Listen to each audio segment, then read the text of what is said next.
now we're into, through Kiyoshika, the influence of Western photography on the prints. And we also see in early Kiyoshika the influence of Western oil painting on the prints. Exactly. So he's opened incredible windows through which we can see the dynamism of the way in which people visualize the early Meiji period.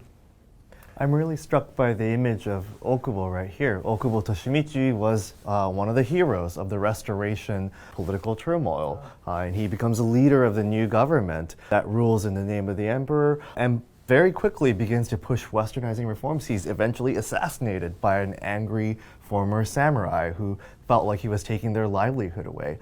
Is this an image that, do you think, Okubo would have been pleased with? I think Okubo would have been pleased because the image makes him look like a Western statesman. The clothing, the pose, the sense of dignity, all of these things give a veracity and a believability to the new government coming forward.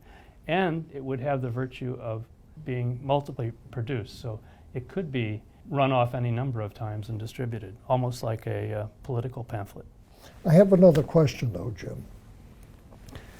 Is Kiyoshika seeing Western oil paintings, or is he seeing reproductions of Western oil paintings? Is it a direct influence, or is it something that they're picking up through picture books, or is it a mix of both?